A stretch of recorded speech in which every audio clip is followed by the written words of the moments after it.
Welcome to the WRAL Daily Download. I'm your host, Ali Ingersoll. Durham leaders are preparing to meet for a special board meeting to discuss personnel matters. It's coming after days of protests, which have closed down several schools around the county. WRAL's Durham reporter Monica Casey has been following this story. She is our guest today. Thanks so much for being here with us today, Monica. Thanks for having me. So I feel like we really just had you on here, but there have been so many developments in that time, which we will touch on in just a little bit. But let's start with this meeting first. So what exactly do we know about it? We have more questions than answers right now about these meetings this week. There is a meeting at 6 o'clock Wednesday evening that is both an open and a closed session. Because there is an open part of it, we are expecting some kind of agenda, but we just don't have that yet. The board then also has a regularly scheduled work session on Thursday at 5:30, and they've promised they're going to be addressing that salary issue that we're here to talk about on Thursday. We still could see something come tomorrow, though. And you've heard from the Department of Public Instruction. What are they saying? Are they going to address what's going on in Durham? As of now, they are not. They tell me they have no plans, and I think this is interesting, no grounds for state intervention. So the things that they usually deal with, this doesn't really fall under their umbrella as of now. That's pretty interesting. Yeah, for sure. Are we expecting any kind of big news to come from the meeting? I know that you're obviously very well sourced there in Durham, which we really appreciate because you are able to have your finger to the pulse of exactly what's going on. What are you hearing could come from this meeting? Well, the one thing that we know for certain, and this is part of what comes with a closed session, is that they're discussing personnel and legal matters. Obviously, personnel means people's employment, and we've already seen some big shakeups at the top of Durham leadership. The chief financial officer, Paul Lasore, resigned effective January 31st. So that's one person that's already been impacted and kind of caught up in all of this. They say they're discussing personnel Wednesday night, so we could see some kind of big announcement come on that. In terms of the salary issue, that will probably be making big news coming out of the Thursday meeting rather than the Wednesday one. When you're saying caught up in all of this, the background to this is really somewhat complicated. And I feel like this is a story that has kind of monopolized your coverage over the last couple of weeks because it has just been so ongoing. So there have been regular meetings over these last several weeks, several sick outs, teachers calling out. So can you explain how we got here? What is going on in Durham? That is the $1 million, or I'll call it a $10 million question, because there are so many questions about how we got here. We have kind of a general outline. All of this really goes back to the salary study for classified employees that the district did with an outside consultant last July. And so in October, a lot of employees got big raises that were backdated to July for October, November, December, and early January, much higher pay than they had been receiving. The big change and the big issue came in mid-January. The district said 1,300 of those employees had been overpaid. Some of them also got messages from the district explaining changes to their salary step. This is where it gets a little bit confusing, so bear with me here. But these employees are on salary step schedules. It's all about their years of experience. And in Durham, the years of experience, not only with the district, not only with the state and other districts, but also out-of-state and private experience was being taken into account. So, for example, a physical therapist with 20 years of private practice who maybe had only been with DPS for 2 years was on step 22, making what would be a much bigger salary than step 2, where she'd be with the district. This change meant that these physical therapists, these other classified employees, were dropping down sometimes dozens of steps because their outside experience wasn't going to count anymore. That's really the heart of the dispute here right now. And I feel like that has to be incredibly frustrating for them. So they're thinking they're getting this raise or they are making a certain amount of money, and then all of a sudden it's a pretty big knock. It really is. And there were questions that we do have answered about whether people would have to pay money back to the district, since the district was saying people were overpaid. The good news for those employees is that the district decided 2 weeks ago no one will owe any money back to the district. No money is coming out of anyone's pockets that was already there. So that's one piece of good news for those people. Yeah, definitely. So there are a variety of employees. There are classified and certified, and you sort of mentioned this. Who exactly is impacted by the pay dispute? The simplest way that I have found to think about certified versus classified employees is that classified employees are pretty much everyone who is not a teacher. And a lot of people have called this group of classified employees who are impacted really the heartbeat of schools. So that's physical and occupational therapists that help exceptional children access their education. It's also your nutritional staff, building services, grounds crews, janitorial staff.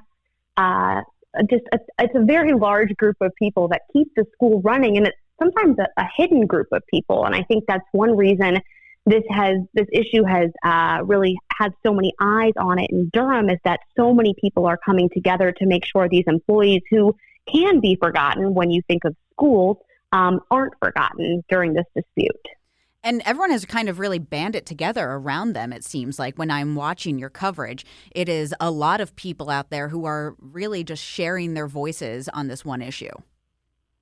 Yeah, you mentioned this has kind of dominated my coverage over the last 3 weeks, and I've been in Durham for almost 2 years now, and this is the most galvanized I've seen this community over one issue. There were 1,000 people at the school board meeting 2 weeks ago, and board members said that's a record for a Durham school board meeting. They have never had that many people there.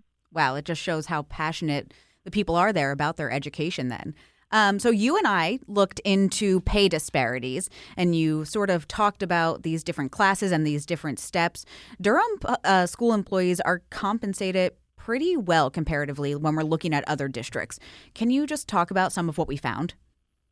Yeah, absolutely. And so we've touched on the employees that are impacted here are classified staff, but I want to hit real quick, Durham teachers, for example, those are certified staff. They make more than Orange County, less than Johnston and Wake counties. Durham bus drivers, kind of in a similar boat. They're actually making more than Wake, Johnston, and Orange counties, but less than Chapel Hill. Those are two groups not impacted by this issue, but it kind of gives a general lay of the land on salary. Mm-hmm. In terms of these classified staff, different districts count those salary steps and outside experience in different ways. How Durham was doing it actually shaped up pretty well compared to other districts. In general, Wake County does not count private sector experience. And then one interesting one is Johnston County. They count every 2 years outside private experience as 1 year of public experience. So 10 years in the private sector gets you 5 years of credit. And that is something that Durham talked about doing and ultimately decided not to, and decided to keep that 1-to-1 ratio. Yeah, I thought that was really interesting that it varies across county and school board lines and stuff like that. We're going to be right back, and we're going to talk more about these employees. Welcome back. So, Monica, you've been all over this story, as we have mentioned, on the picket line with these employees. Can you share what you're hearing from some of them? Yes, I would say that particularly the classified employees who were impacted really kind of feel like the rug has been pulled out from under them. They got these raises in late last year and early this year and felt like their pay was strong. We've spoken with people who might have left a second job that they had worked because they were now making enough money to only have one job. I've also been speaking with the certified employees who are out there to support classified employees, and they want to make sure their coworkers' voices are heard. One group I actually forgot to mention of classified employees are instructional assistants. And that group of people is incredibly helpful in the classroom for teachers. And some of the teachers I've spoken with have said their schools can't run without some of these people. There's a lot of concern that the vacancy issues, which many districts deal with, is going to get worse from this issue. So there's a lot of stress and anxiety around this issue. Yeah, especially when we're looking at some of that comparison of the out of district experience. I imagine that someone might just want to go to a place then where your experience counts if you're not in the school. So it definitely can make it incredibly competitive. When teachers and other staff members are calling out and schools close, and that has happened a number of times over the last few weeks, that obviously impacts students and their families. So what are we hearing from parents about this? Are they on the side of the staff members? Are they kind of frustrated? What's going on with them? They really are on the side of these staff members. I would have expected to hear more complaints from parents. We had 12 schools closed one day last week and 7 more schools closed on Monday, no overlap. And in total, that impacted about 15,000 students in Durham. So that's a huge number. But I've actually seen parents in these picket lines with their children who are out of school that day supporting their classified staff. So I think that again goes to show just how truly invested everyone is in this issue. Some of the parents that I've heard from, especially ones with exceptional children, are particularly concerned about their children losing that connection with the occupational and physical therapists, some of whom have been working with these children for 3, 4, even 5 years, helping them in their classrooms. As I've watched your reporting, I really keep wondering, how does this get fixed? So is there a clear solution? What is next? I do not see a clear solution right this second. I think employees would tell you that the clear solution is to pay them what they are asking for. The school board weighed 2 options to fix this issue that were recommended by staff last Friday. They started meeting at 3 o'clock and had an hour and a half closed session, an open session after that, and then another closed session after that. They voted not to choose either of those 2 issues, either of those 2 options, which were the only 2 options that can be funded by the current budget.